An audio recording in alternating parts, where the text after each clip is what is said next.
नमस्कार,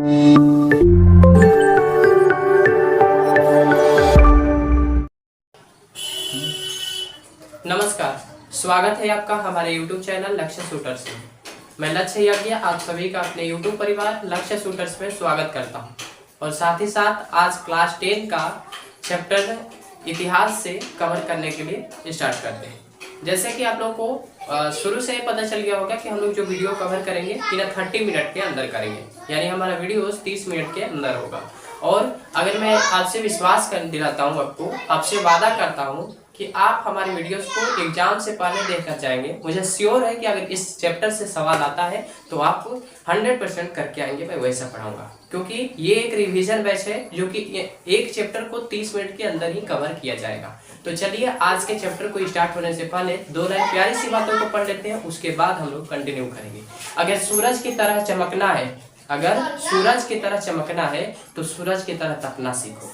और इसके साथ ही हम लोग आज के चैप्टर को स्टार्ट करते हैं। हमारे हिस्ट्री के चैप्टर 1 जो कि मैं ये नहीं कह सकता कि चैप्टर 1 होगा या 2 होगा, क्योंकि देखिए न्यू बुक और ओल्ड बुक में थोड़ा सा इधर उधर कन्वर्सन होता है। मतलब कोई चैप्टर ऊपर दे दिया तो कोई नीचे कर दे दिया। आप लोग डायरेक्टली किस चीज पे जाएंगे? चैप्टर के नाम पे। इस चैप्टर का नाम है भारत में राष्ट्रवाद। उस चीज पे मैं चर्चा करूंगा। सबसे पहले मैं बता दूं कि राष्ट्रवाद होता क्या है। उससे पहले देखिए, देश से प्रेम करना राष्ट्रवाद कहलाता है। यानी अगर मैं राष्ट्रवाद की चर्चा करूं कि राष्ट्रवाद कहते किसको है, तो सिंपली साधारण तौर से मैं कहूं कि राष्ट्रवाद का मतलब होता है देश से प्रेम करना। अब कहेंगे सर प्रेम करना क्या होता है? तो जैसे आप अपने मम्मी पापा से करते हैं, अपने भाई बहन से करते हैं, कोई प्रेमी अपनी प्रेमिका से करता है, कोई पति अपने पत्नी से करता है, तो ये हमारा प्रेम कहलाता है। ठीक उसी तरीके से जो व्यक्ति अपने देश से प्रेम करता है वो राष्ट्रवाद कहलाता है। अब आपको एक चीज मैं बता दूं कि जिस टाइम में हमारे ऊपर यानी कि कह सकते हैं कि युद्ध चल रहा था, प्रथम विश्व युद्ध चल रहा था, उस टाइम में भारत पे इनडायरेक्टली इसका प्रभाव देखने को मिला था। अब देखिए इनडायरेक्टली का मतलब क्या होता है, यानी अगर भारत की बात करूं तो जस्ट प्रत्यक्ष रूप से तो नहीं पड़ा था, यानी इसके ऊपर प्रत्यक्ष तो नहीं पड़ा था, डायरेक्ट तो नहीं पड़ा था, लेकिन विश्व युद्ध का जो युद्ध था वो अप्रत्यक्ष हमारे ऊपर प्रभाव डाला था।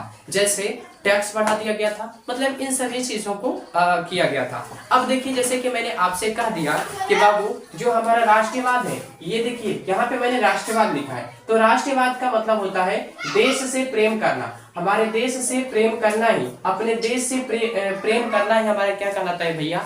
राष्ट्रवाद कहलाता है। आई होप, मुझे आशा है आप लोग को अच्छे से समझ में आ गया होगा। जैसा कि मैं वादा किया हूँ उस वादे के हिसाब से ही चलूंगा। आगे चलिए, अब यहाँ पे देखिए ये चैप्टर का नाम था, ये हमारा चैप्टर 1 लिख देता हूँ। यहाँ पे भूल गया था मैं 1 लिखने के लिए, या फिर आपको पता ही चल गया कि भारत में राष्ट्रवाद के बारे में पढ़ रहे हैं। अब देखो दोस्त, यहाँ पे हम लोग ये देख लिए कि राष्ट्रवाद होता क्या है, यानी कि राष्ट्रवाद कहते किसको है। अगर बेसिकली मैं बताऊं कि राष्ट्रवाद होता क्या है, तो उसको कहते हैं देश से प्रेम करने को ही हम लोग क्या कह देते हैं? राष्ट्रवाद कह देते हैं। ठीक है, अब आगे देखो, आगे हम लोग देखेंगे बाबू क्या क्या चीजों को, उन चीजों में देखते हैं, यानी इस चैप्टर में क्या क्या हम लोगों को पढ़ना है। भारत में राष्ट्रवाद में जब स्टार्टिंग में कराऊंगा तो आपको सबसे पहले क्या पढ़ाऊंगा भैया? प्रथम विश्व युद्ध के बारे में पढ़ाऊंगा। अब प्रथम विश्व युद्ध हमने कहा ना कि भारत पे इसका प्रभाव डायरेक्टली तो नहीं लेकिन इनडायरेक्टली बहुत आसान से पड़ा हुआ था, मतलब बहुत कह सकते हैं जोरदार असर इसका देखने को मिला था। अब देखिए इसी चीज में हम लोग पढ़ेंगे खिलाफत और असहयोग आंदोलन के बारे में, यानी खिलाफत आंदोलन क्या था, असहयोग आंदोलन क्या था, इस चीज को भी हम लोग देखने की कोशिश करेंगे। ठीक इसी चीज में आप लोग देखेंगे कि सत्याग्रह का विचार देखेंगे, यानी कि सत्याग्रह के विचार के बारे में जानेंगे। ठीक इसमें देखिए रॉयल एक्ट के बारे में जानेंगे, और इसके बाद आप असहयोग क्यों था, असहयोग आंदोलन क्यों हुआ था। देखिए अगर मैं इस चीज को कहूं तो क्यों की जगह पे मैं यहाँ पे लिखता हूँ वाई, यानी कि असहयोग वाई, असहयोग आंदोलन क्यों, ऐसा चीजों के बारे में हम लोग देखेंगे। अभी देखिए मैं ये चीज बता रहा हूँ कि आपको इस चैप्टर में पढ़ना क्या क्या है चीजें। ठीक है, तो मुझे विश्वास है कि आप लोग को मेरा साउंड क्लियर होगा और अच्छे से समझ में आ रहा होगा। अगर देखें कि भारत में राष्ट्रवाद में क्या क्या आगे पढ़ेंगे, तो आप पढ़ेंगे आंदोलन के भीतर भिन्न किस्में। अब भिन्न किस्मों में देखिए क्या क्या दिखेंगे कि गाँव में विद्रोह जो हुआ था भैया, क्यों विद्रोह हुआ था, इस चीज को तुम देखोगे, या फिर स्टूडेंट हम बताएंगे कि गांव में जो विद्रोह हुआ था क्यों विद्रोह हुआ था। बेसिकली अगर मैं बता दूं ओवरऑल मतलब मतलब पहले मैं बता दूं कि गाँव में विद्रोह क्यों हुआ था। तो गाँव में बेसिकली किसान रहते हैं और किसान को किस चीज से दिक्कत थी भैया, जो जमींदार लोग रहते थे वो ज्यादा टैक्स लेते थे, तो इसके कारण ये लोग गाँव के लोग भी मतलब भगदड़ मचा कर रखे हुए थे। फिर उसके बाद देखिए बगानों में स्वराज के बारे में हम लोग पढ़ेंगे, ठीक है। अब देखिए आगे क्या देखेंगे हम लोग, सविनय अवज्ञा आंदोलन की ओर देखेंगे। मतलब सविनय अवज्ञा आंदोलन आपको पता ही होगा, इस चीज पे भी हम लोग चर्चा करेंगे, ठीक है।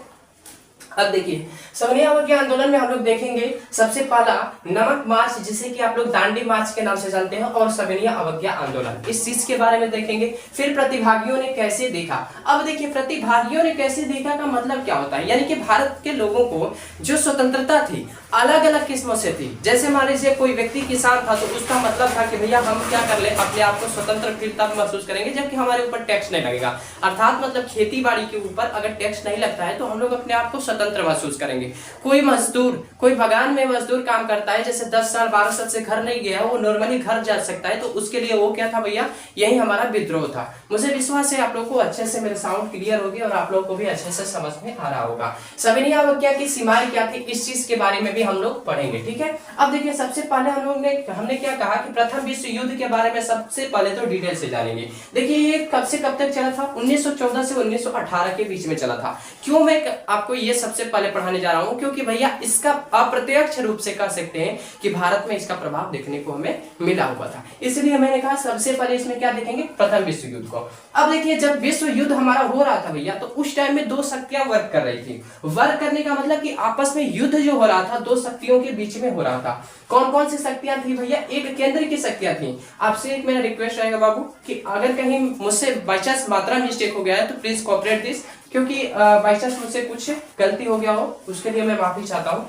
ठीक है। तो प्रथम विश्व युद्ध में एक कौन थी, एक हमारी केंद्र शक्तियां थी। अब देखो केंद्र शक्तियां में कितने देश लड़ रहे थे, मतलब कितने देश शामिल थे। जैसे मैं कह दूं सिंपली बात, मैं केंद्र शक्तियां और मित्र राष्ट्र का मतलब बता दूं तो इसका मतलब अगर साधारण तौर से कहूं तो ये दो गुट थे जो कि युद्ध कर रहे थे। एक गुट इसको कह लीजिए, एक गुट ये वाला हो जाएगा और एक गुट ये हो जाएगा, यानी कि ये इससे युद्ध कर रहे थे। यानी कि केंद्र शक्तियां और मित्र राष्ट्र में क्या हो रहा था बाबू, झगड़ा हो रहा था, युद्ध हो रहा था। तो वही मैं कह दूं कि केंद्र शक्तियों में कौन कौन से देश शामिल थे, तो जर्मनी था, ऑस्ट्रिया था, ऑटोमन साम्राज्य था। अभी ऑटोमन साम्राज्य को किस नाम से जाना जाता है, तुर्की के नाम से जाना जाता है बाबू, ठीक है। तुर्की के नाम से अभी प्रेजेंट टाइम में इसको जाना जाता है। और एक हमारा देश था बुल्गारिया। मुझे विश्वास है कि आप लोग को यहाँ तक अच्छे से समझ में आया होगा। अब देखो मित्र राष्ट्र में अगर देखोगे तो ब्रिटेन था, जिसने भारत पे कितने सालों तक राज्य किया बाबू, 200 साल तक, ये आपको पता होगा। अगर नहीं पता है तो ये लानत की बात है, आपको याद रहना चाहिए कि इसने हमारे देश को कितने सालों तक गुलाम बना कर रखा है, 200 साल तक। इसलिए मैंने कहा कि प्रथम विश्व युद्ध जानना बहुत जरूरी है। देखिए दूसरा हमारा आता है रूस। रूस को अगर मैं दूसरे नाम से बताऊं कि किस नाम से जाना जाता था, तो सोवियत संघ के नाम से जाना जाता था। किस नाम से जाना जाता था बाबू, सोवियत संघ के नाम से जाना जाता था। अगला आता है जापान, फ्रांस, और एक देश था जो कि 1917 में इसमें शामिल हुआ, जिसका नाम था अमेरिका। यानी आपसे सवाल भी पूछा जा सकता है कि अमेरिका प्रथम विश्व युद्ध में कब शामिल हुआ था, कितने में शामिल हुआ था, 1917 में शामिल हुआ था। मुझे विश्वास है कि आप यहाँ तक मेरे साउंड को अच्छे से क्लियर सुने होंगे और मतलब अच्छे से समझे भी होंगे। चलिए तो आगे चलते हैं। अब देखिए हम लोग क्या देखेंगे, प्रथम विश्व युद्ध के बारे में देखेंगे। अब देखिए प्रथम विश्व युद्ध जब था भैया हो रहा था तो नई आर्थिक और राजनीतिक पॉलिसी आई। पॉलिसी का मतलब कर सकते हैं कि एक नीति का लीजिए, नीति आई।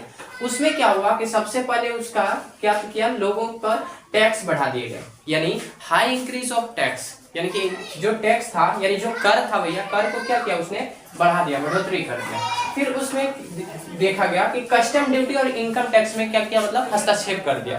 मतलब इन चीजों में भी, कस्टम ड्यूटी में भी और कह लो इनकम टैक्स में भी फिर से पूरा क्या किया उसने, हस्तक्षेप कर दिया, ठीक है। अब देखिए जब नई आर्थिक चीजें आई और राजनीतिक चीजें आ गई तो इसमें क्या हुआ बाबू कि चीजें महंगी हो गई। अब चीजों में जैसे कि वस्तुएं महंगी हो गई। अब कहोगे सर वस्तु महंगी होने का मतलब क्या है, तो मैं बेसिकली बताऊं कि 1913 से लेकर 18 के बीच में जब युद्ध चल रहा था, यानी 1914 ऐसे कह लो कि 1914 से लेकर क्या हो रहा था बाबू, 1914 से लेकर 1918 के बीच में हमारा प्रथम विश्व युद्ध चल रहा था। तो इसी दौरान में मैं कह सकता हूँ कि इसके बीच में जो वस्तु थे ना ना उनकी जो भी दाम थी यानी जो भी कह सकते हो प्राइस था वो दुगना हो गया यानी दोगुनी कर दिया गया। ठीक है, अब देखो इसके साथ साथ ही नई आर्थिक नीति से जबरन सेना में भर्ती करना भी प्रथम विश्व युद्ध का मतलब कह सकते हैं कि जो ब्रिटेन वाले थे इनका हस्तक्षेप हो गया। फिर उस टाइम में क्या हो गया, फसल खराब हो गए, फसल बर्बाद हो गए। और उसी टाइम में क्या हो गया भैया, इन्फ्लुएंजा की महामारी भी फैल गई। अब देखो इन्फ्लुएंजा की महामारी फैलने का मुख्य कारण क्या था, तो चूहा का काटना ही क्या था भैया, इन्फ्लुएंजा था। अब देखो ये क्या होता था, just like corona, present time में 2020 के आसपास में कोरोना बीमारी आई थी, ठीक यही कह लो कि इन्फ्लुएंजा के नाम से उस टाइम में जानी जाती थी। वो होती कैसी थी, तो वो चूहा काटता था, उसके कारण हो जाता था। अगला हमें पढ़ना है सत्याग्रह। अब देखो सबसे पहले हमें पढ़ना है कि सत्याग्रह का अर्थ क्या था भैया। तो सबसे पहले मैं बता दूं, जन आंदोलन का नया तरीका था, यानी जो सत्याग्रह हो रहा था वो जन आंदोलन का एक क्या था भैया, नायाब तरीका था। नायाब का मतलब होता है नया, ठीक है, ये उर्दू शब्द मैंने लिखा है, नायाब उर्दू शब्द है, हिंदी में अगर कहा जाए तो नया, यानी कि जो सत्याग्रह होता है, सत्याग्रह का मतलब होता है जन आंदोलन का नया तरीका। इसको करने वाले कौन थे बाबू, तो करने वाले सबसे पहले तो कह लो कि गांधी जी थे, यानी महात्मा गांधी इसको करने वाले थे। सत्याग्रह आंदोलन उस टाइम में, प्रेजेंट टाइम में जो भी आंदोलन हो रहा था लगभग उस टाइम में अच्छे कह लो नेता या फिर मतलब कैसे भी कहो, तो गांधी जी करने वाले थे। उस टाइम में जो गांधी जी थे कहां से आए हुए थे, अफ्रीका से आए हुए थे। आई होप, मुझे आशा है आप लोग को पता होगा कि उस टाइम में गांधी जी जो थे कहां से आए हुए थे, अफ्रीका से आए थे। अफ्रीका में इन्होंने एक कह सकते हो कि एक लड़ाई लड़ी थी रंगभेदी सरकार के खिलाफ। रंगभेदी सरकार के खिलाफ का मतलब क्या था, वहां पे रंग के आधार पर डिस्क्रिमिनेशन होता था। हिंदी बोले तो रंग के आधार पर भेदभाव किया जाता था। तुम गोरे हो तो ठीक है, तुम मतलब राज्य करोगे, अगर गोरे नहीं हो तो तुम्हें क्या किया जाएगा, पीड़ित किया जाएगा, संपीड़ित किया जाएगा। ठीक है, तो इसके खिलाफ उन्होंने क्या किया था, रंगभेदी सरकार के खिलाफ उन्होंने युद्ध लड़ा था और जीते भी थे। तो इसलिए जब आए उन्होंने तो सत्याग्रह पे कुछ उन्होंने डिफिनेशन कहा सॉरी, सत्याग्रह का जो सिद्धांत उन्होंने कहा कि सत्याग्रह का सिद्धांत कहता था कि यदि कोई सही मकसद के लिए लड़ाई लड़ रहा हो तो उसे अपने ऊपर अत्याचार करने वाले से लड़ने के लिए ताकत की जरूरत नहीं है। मतलब कहने का है उसको युद्ध करने के लिए कोई ताकत की आवश्यकता नहीं है। गांधी जी का मानना था कि सत्याग्रही लड़ाई अहिंसा के द्वारा जीत सकता है। मतलब कि जो सत्याग्रह का लड़ाई लड़ रहा है वो बिना किसी से युद्ध किए भी जीत सकता है। फॉर एग्जाम्पल आपको बताऊं, जैसे आपको पता होगा कि राम वर्सेस रावण में युद्ध हुआ था, अब बताइए, आपको पता है कि रावण हर क्षेत्र में आगे था राम से, लेकिन फिर भी यहाँ पे क्या हुआ, उसने क्या कर दिया था, उसने एक चीज किया हुआ था कि माता का हरण कर दिया था, यानी यहाँ पे एक विरुद्ध काम किया था, यानी कह सकते हो कि धर्म के विरुद्ध चला गया था। और कहा जाता है कि धर्म, यहाँ भी वही चीज कहा गया है कि सत्य के अगर अनुसार कोई व्यक्ति लड़ाई लड़ता है तो उसके लिए बल की कोई आवश्यकता नहीं है, बल्कि वो जीत जाएगा। इसलिए मैंने कहा कि आप लोग कंटिन्यू मेहनत करते हो, इसको क्या करना तुम लोग, जैसे कि मान लो एग्जाम आता है तो एग्जाम के टाइम में 2-3 बार देख लेना, आपको मुझे आशा है कि आपको अच्छे से समझ में आ जाएगा। अगला देखो, गांधी जी द्वारा आयोजित शुरू कुछ सत्याग्रह आंदोलन, मतलब कि गांधी जी द्वारा कौन कौन से आंदोलन किए गए इन चीजों पे देख लेते हैं। सबसे पहला था 1917 में चंपारण आंदोलन हुआ। चंपारण आंदोलन में किसने भाग लिया था, किसानों ने भाग लिया था। और इसमें कारण क्या था, तो तिनकठिया पद्धति था। अब तिनकठिया पद्धति को मैं अगर बताऊं तो नील पद्धति के नाम से भी जाना जाता है, नील पद्धति। अब नील पद्धति क्या था बाबू, जैसे मान लो तुम्हारे पास 100 बीघा खेत है, तो 100 बीघा में उस टाइम में 100 में से 15% पे तुम क्या करोगे भैया, नील बोओगे। और नील ऐसा चीज है कि अगर तुम उस क्षेत्र में बो देते हो तो अब वो क्या हो जाएगा, अनफर्टाइल हो जाएगा। अनफर्टाइल को अगर मैं हिंदी में कहूं तो उपजाऊ नहीं रहेगा, यानी अनउपजाऊ हो जाएगा, अनउपजाऊ हो जाएगा। ठीक है, अब देखो अनउपजाऊ हो जाएगा, तो इसके खिलाफ उन्होंने 1917 में चंपारण आंदोलन शुरू किया। फिर 1917 में एक और आंदोलन होता है जिसका नाम था खेड़ा आंदोलन। और ये क्यों हुआ, ये कर की अधिकता के कारण हुआ। अब देखो कर की अधिकता का मतलब क्या होता है, हाई टैक्स का मतलब होता है किसी भी सामान पे दोगुनी टैक्स कर देना। इसमें सबसे ज्यादा तो आप कह सकते हो नमक वाला आ जाएगा मामला, नमक वाला कर आ जाएगा, क्योंकि नमक हर इंसान के लिए जरूरी होता है और यहाँ पे नमक पे ही टैक्स है। फिर 1918 में इन्होंने किया, 1918 में अहमदाबाद के मिल मजदूर के लिए आंदोलन किया था, जिसमें था बोनस के लिए। अब देखो बोनस के लिए क्या था, अब देखो यहाँ पे जो मिल मजदूर थे तो मिल मालिकों ने क्या किया था कि जब इन्फ्लुएंजा हो रहा था, मतलब जब बीमारी फैल रही थी, तो 35% का बोनस देने लगे थे। भाई काम करवाना जरूरी है, सब लोग जानता है काम करवाना जरूरी है, तो आखिर किसी न किसी लालचवश से मजदूरों को काम पे रखा जाए, इसलिए उन्होंने क्या किया, हाई बोनस कर दिया। लेकिन जब ये ठीक हो गए तो इस बोनस को उन्होंने क्या किया, हटा लिया। बट मजदूरों का यानी जो लेबर लोग थे उनका कहना था कि बाबू इस टाइम में क्या हो गया है कि मतलब जो महंगाई है वो बढ़ गई है, इसलिए अब इसको बंद न किया जाए, इसको कंटिन्यू रखा जाए। तो फिर गांधी जी ने इसके लिए भी कह सकते हो कि अहमदाबाद मिल मजदूर आंदोलन 1918 में किया था। अगला टॉपिक हम लोग का रॉयल एक्ट। रॉयल एक्ट जो है एक कह सकते हैं कि ब्लैक लॉ था, यानी कि जिसको हम लोग कह सकते हैं काला कानून था। ये आया कितने में था बाबू, 1919 में आया। जो रॉयल एक्ट था 1919 में आया। सबसे पहला अगर इसमें मैं पॉइंट आप लोग को बताऊं तो इंपीरियल लेजिस्लेटिव काउंसिल में इसे 1919 में पारित किया गया था। यानी आप लोग अगर पारित करने की बात कहें तो पास किया था, यानी कि अगर पारित का मतलब बताया जाता है तो उसका मतलब होता है पास किया गया था, यानी इतने ईस्वी में इसको 1919 में पास किया गया। दूसरा अगर मैं कहूँ कि सरकार को राजनीतिक गतिविधियों को कुचलने के लिए असीम शक्तियां दे देता था। यानी जो रॉयल एक्ट था भैया ये क्या करता था कि जो राजनीतिक लोग थे, यानी जो पॉलिटिक्स लोग थे, यानी जो नेतागिरी में थे, उनको कुचलने के लिए अगर वो लोग कोई भी हस्तक्षेप करते थे ना तो उनको दबाने के लिए, सफ्रेश करने के लिए ये असीम शक्ति दे देता था। इस एक्ट के मुताबिक बिना ट्रायल और बिना दलील, बिना अपील, बिना वकील के लोगों को 2 साल तक जेल में रख दिया जाता था। यानी जो नेता लोग थे उनको बिना उन पे किसी तरीके का मुकदमा चलाए, बिना कुछ भी किए उनको कितने सालों तक बाबू, तो 2 सालों तक उन्हें जेल में रख दिया जाता था। यानी ना ही आपकी कोई गलती होगी, ना आपका कोई वकील मिलेगा, ना आपके ऊपर कोई दलील होगी, यानी ना ही केस किया जाएगा, लेकिन फिर भी आपको कितने सालों तक रखा जाएगा, मिनिमम 2 सालों तक। अब देखिए मैंने अगला लिखा कि 6 अप्रैल 1919 में क्या हुआ था। ये जो आंदोलन था, यानी जो हमारा रॉयल एक्ट के खिलाफ आंदोलन चल रहा था, वो एक राष्ट्रव्यापी आंदोलन हो गया, जैसे कि हम लोग रॉयल सत्याग्रह के नाम से भी जानते हैं, जैसे कि हम लोग रॉयल सत्याग्रह के नाम से जाना जाता है। इसको करने वाले कौन थे बाबू, गांधी जी थे। क्योंकि गांधी जी धीरे धीरे क्या हो रहे थे, विकसित हो रहे थे, मतलब आगे बढ़ रहे थे। उन्होंने जब से अफ्रीका में रंगभेदी सरकार को डिफ्यूज किया था, मतलब कह सकते हैं कि वहां से जब से बर्खास्त किए थे तब से वो क्या हो गए थे, हिटलर की लिस्ट में आ चुके थे। फिर अगला मैंने लिखा इसमें हुआ क्या, राष्ट्रव्यापी आंदोलन जो था इसमें क्या क्या चीज हुआ। तो पहला इसमें लोग इसके समर्थन में निकले, मतलब कि गांधी जी के समर्थक लोग बने कि नहीं गांधी जी जो कर रहे हैं वो अच्छा काम कर रहे हैं। फिर दूसरा इसमें दुकानें बंद होने लगी, क्योंकि गांधी जी ने कहा हुआ था कि इसको दबाने के लिए सबसे पहले तुम अंग्रेजों का साथ छोड़ दो। अंग्रेज का अगर साथ छोड़ते हो तो सत्याग्रह में उन्होंने वो जो मैंने पीछे बताया था सत्याग्रह, उसी में मैंने बताया था कि उन्होंने ये भी कहा हुआ था कि अगर आपको सत्य की राह पे चल रहे हो तो आपको किसी भी शक्ति की आवश्यकता नहीं पड़ती है।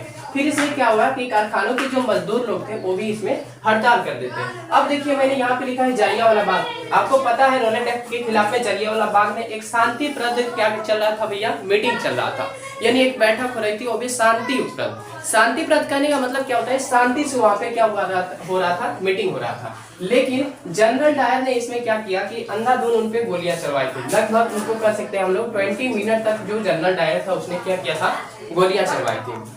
वो भी उसमें बता दें अगर तो उसमें सबसे ज्यादा लोग गोली चलाने वाले में सबसे ज्यादा लोग कौन थे भैया, भारतीय थे, यानी जो सैनिक थे सबसे अधिक भारतीय ही थे। अब देखिए जो जालियांवाला बाग हत्याकांड होता है कितने तारीख को होता है, 13 अप्रैल 1919 को हो जाता है। जो जालियांवाला बाग हत्याकांड था कितने तारीख को हो जाता है, 13 अप्रैल 1919 को हो जाता है। तो इसके लिए मतलब कह सकते हैं इसके बाद यानी कि इस चीज को देखते हुए, जालियांवाला बाग हत्याकांड को देखते हुए लोगों ने एक आंदोलन चलाया जिसका नाम दिया गया खिलाफत आंदोलन। अब देखिए इसमें खिलाफत आंदोलन में होता क्या क्या है। तो सबसे पहला प्रथम विश्व युद्ध में तुर्की के करारी के हार के बाद ऑटोमन के शासक पर कड़े संधि समझौता का अफवाह फैल गया। अब देखिए ये अफवाह क्या था या फिर मतलब फैला क्या था, इसमें ये फैला हुआ था कि जो राजा था उसके पास एक पद था जिसका नाम है खलीफा, यानी मुसलमानों के लिए कह सकते हैं कि एक अच्छा पद होता है खलीफा, जिसमें कह सकते हैं पूजनीय पद होता है। जैसे ब्राह्मणों में होता है ना, पंडित लोगों को जैसे दर्जा दिया जाता है, या फिर किसी अगर जाएंगे मंदिर में तो मंदिरों में जो पुजारी लोग होते हैं उनको बड़ा उच्च पद दिया जाता है। जस्ट लाइक खलीफा था। अब खलीफा में क्या होता था कि लोग इनको बहुत मतलब उच्च करारी कह सकते हैं कि उच्च इनको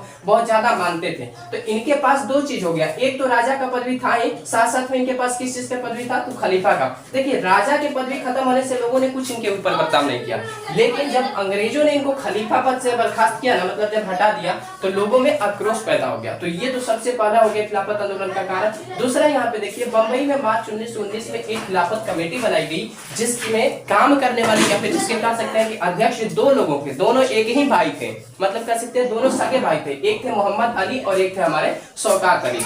इन दोनों को क्या किया गया, इस कमेटी में मतलब हस्तक्षेप करने के लिए कहा गया, या फिर कह लीजिए मतलब एक तरह से इनको बंधुत्व दिया गया। ठीक है, अब इसमें देखिए जैसे खिलाफत आंदोलन को मैं और भी आगे ले जाऊं तो इसमें मैंने लिखा है कि 1920 के कांग्रेस के अधिवेशन में खिलाफत के समर्थन में और स्वराज के लिए, स्वराज आपको पार्टी होगा, स्वराज का एक तो पार्टी है, दूसरा चीज मैं कह सकता हूँ कि स्वराज की मांग भी हो रही थी। और स्वराज में मांग क्या था, 2 बार मांग किया गया था।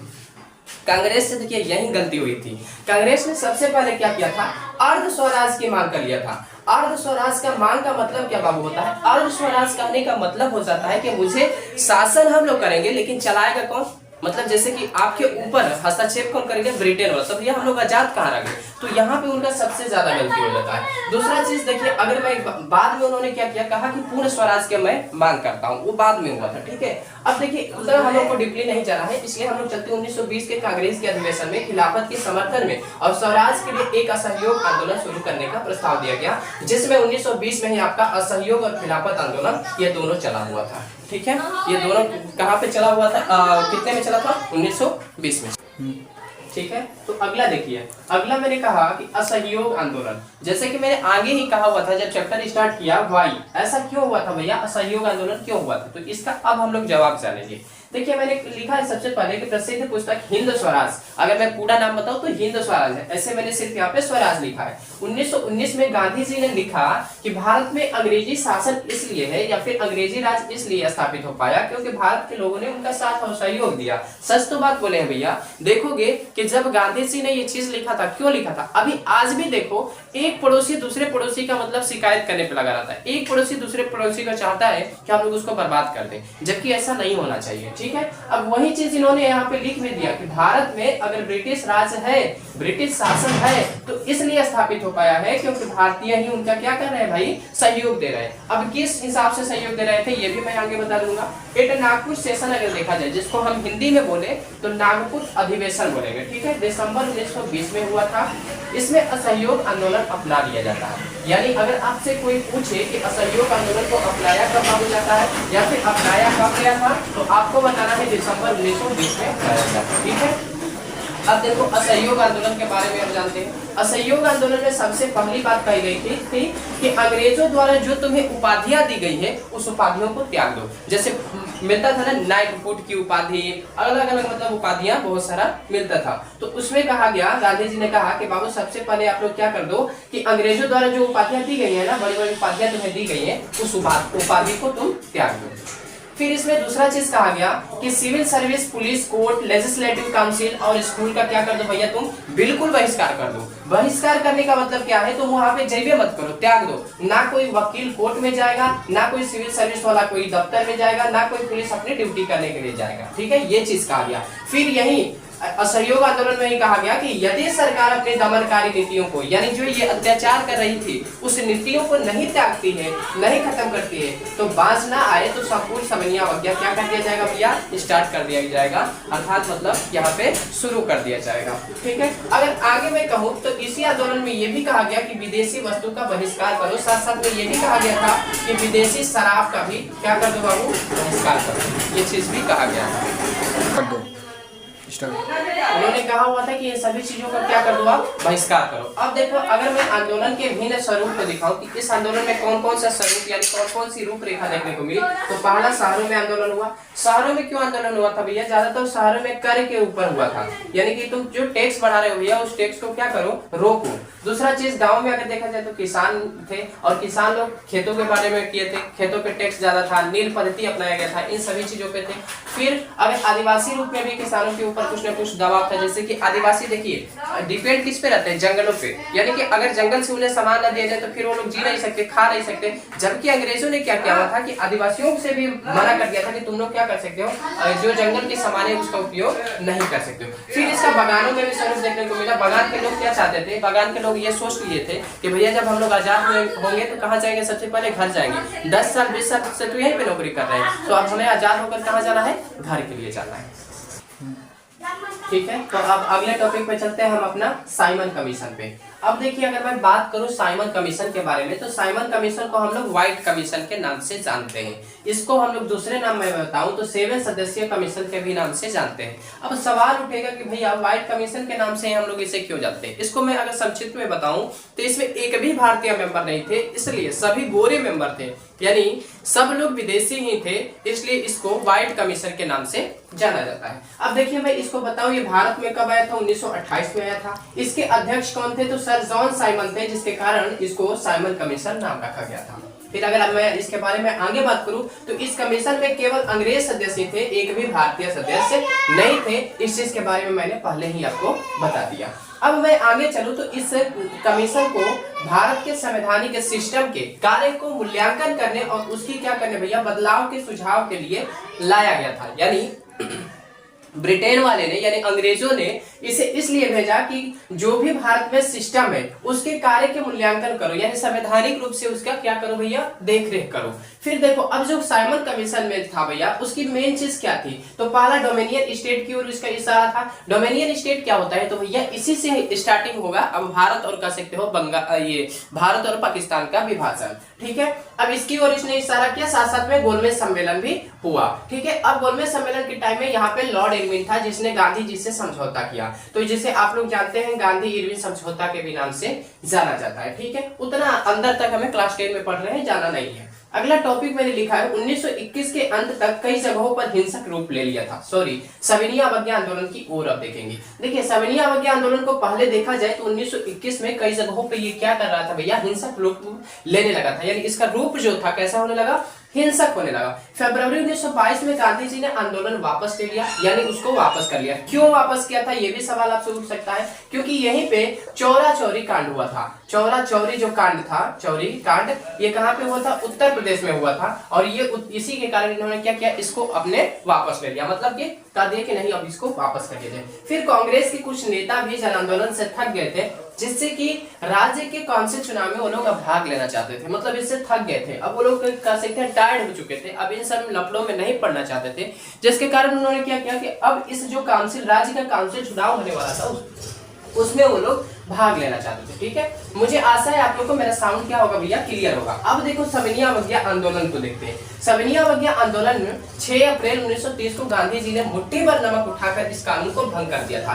इसमें आएगा आपको दांडी मार्च, ठीक है, दांडी मार्च में ही नमक कानून की बात होगी, और यही मैंने दांडी मार्च को ही मैंने यहाँ पे लिख दिया है कि 6 अप्रैल 1930 को जो नमक था भैया, जिसपे कि अंग्रेजों ने टैक्स लगाया था, गांधी जी ने क्या किया, मुट्ठी भर उसका नमक उठाकर और उस कानून को क्या कर दिया, भंग कर दिया। अब देखो दांडी मार्च पड़ता कहाँ पे है, गुजरात में पड़ता है, इस चीज को याद रखना। ये जगह कहाँ पे पड़ता है, गुजरात में पड़ता है, क्योंकि आपसे 1 नंबर वाले ऑब्जेक्टिव क्वेश्चन में पूछा जा सकता है। अब देखो यहाँ पे मैंने लिखा कि 31 जनवरी 1930 में गांधी ने 11 मांगों को बताते हुए इरविन को एक क्या लिखा था, पत्र लिखा था। अच्छा एक सवाल उठता है कि भैया उन्होंने इरविन को ये पत्र क्यों लिखा था। इरविन का पूरा नाम लॉर्ड इरविन था, यहाँ से मैंने आपको बताया था, इधर बताया था यहाँ पे।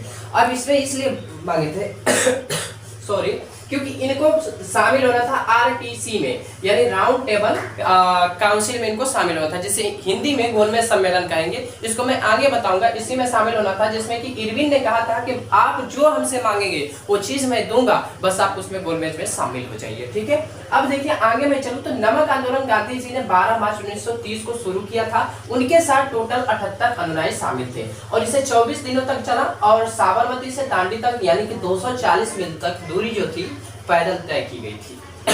सॉरी स्टूडेंट, थोड़ा तबीयत खराब है इसलिए प्रेस कॉपरेट। अब देखिए इसे 230 मील क्या किया गया था, पैदल चला गया था। अब देखो जो सविनय अवज्ञा आंदोलन था, इसको 2 बार चलाया गया, यानी कि एक बार चला वापस ले लिया गया, फिर एक बार चला वापस ले लिया गया। कब कब चला था, एक तो हमारा था 1930 से 31 तक में चला, और फिर एक था 1932 से 34 के बीच में चला था, यानी इसके बाद फिर से वापस, जैसे कि 1930 में चला, 31 में वापस ले लिया गया, 1932 में चला और 34 में वापस ले लिया गया। क्यों लिया गया, क्योंकि आपको पता होगा कि गांधी जी क्या मानते थे, कि अहिंसा को मानते थे, और जो लोग थे बीच बीच में हिंसा करते रहे थे, जिसके कारण गांधी जी इन चीजों को वापस ले रहे थे, ठीक है। अब आगे देखिए, अब आगे हम लोग देखेंगे गोलमेज सम्मेलन, जैसे कि हम लोग शॉर्ट पे आरटीसी के नाम से जानते हैं। आर का मतलब होता है राउंड, टी का मतलब टेबल, सी का मतलब कमेटी का लीजिए या फिर का लीजिए काउंसिल, ठीक है। अब इस पे पॉइंट क्या है, देखिए, महात्मा गांधी आंदोलन को बंद करने का फैसला किए थे, यानी महात्मा गांधी भी थक चुके थे आंदोलन करते करते, उन्होंने भी क्या फैसला किया कि अब इसको बंद किया जाए।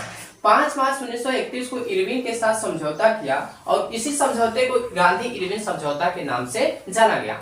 और इस टाइम में क्या समझौता हुआ था, गांधी जी ने एक सम्मेलन में भाग लेने की सहमति व्यक्त कर दी थी, यानी वही जो आपका गोलमेज सम्मेलन था उसमें भाग लेने के लिए इन्होंने राजी हो गए थे। ठीक है, जब सम्मेलन टूट गया तब गांधी जी ने निराश होकर भारत लौट आए और आंदोलन अपना फिर से शुरू कर दिया। ये कौन सा आंदोलन था, वही था असहयोग आंदोलन या फिर सविनय अवज्ञा आंदोलन। मैंने कहा था ना कि ये 2 बार चला था, 1931 से 32 में, फिर बीच में कटा और फिर जाकर आगे चला, मतलब कि कुछ दिन के लिए बंद हुआ फिर से वापस चला। अब देखिए यह लगभग 1 वर्षों तक चलता रहा, लेकिन 1934 जो था इसमें अपने गति को क्या कर दिया भैया, खो दिया। गति खो देने का मतलब क्या होता, उसने जो अपनी मतलब रफ्तार थी उस रफ्तार को खो दिया, अब उतना काम नहीं कर रही थी। आगे देखिए आंदोलन के बारे में लोगों का मत कैसा था। पहला, इसमें किसान अच्छे से शामिल थे, खुशी से शामिल थे। दूसरा, इसमें व्यवसायी भी शामिल थे, यानी जो ट्रेडर लोग थे, जो व्यापारी लोग थे वो भी शामिल थे। अगला, महिलाएं भी शामिल थी, लेकिन मुसलमानों की भागीदारी इसमें नहीं थी।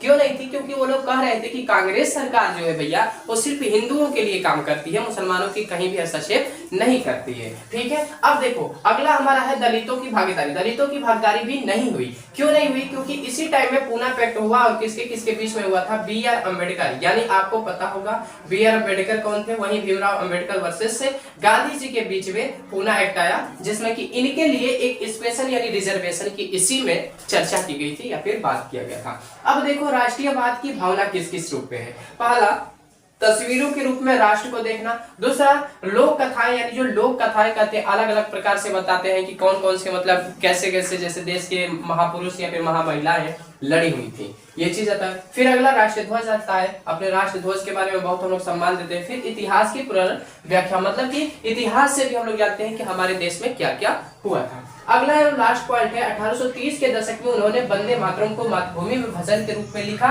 और बाद में इसे आनंद मठ में शामिल किया गया। ठीक है, बंगाल में स्वदेशी आंदोलन के दौरान व्यापक रूप से गाया गया। आपसे ये एग्जाम में पूछेगा कि वंदे मातरम को लिखने वाले कौन थे, बंकिम चंद्र चटर्जी थे, जो कि वंदे मातरम को लिखा था। मुझे विश्वास है कि मैंने जो आपको वादा किया था उस वादे पे खड़ा निकला होगा। अगर निकला हो तो आप हमारे चैनल को सब्सक्राइब कर लीजिएगा। हमारी जो वीडियोस अच्छी लगती है तो प्लीज लाइक कर लीजिएगा। मुख्य रूप से ये सिर्फ रिवीजन बैच है और क्विक रिवीजन बैच मिलते रहेगा ऐसे ही। तब तक के लिए जय हिंद, जय भारत, जय बिहार।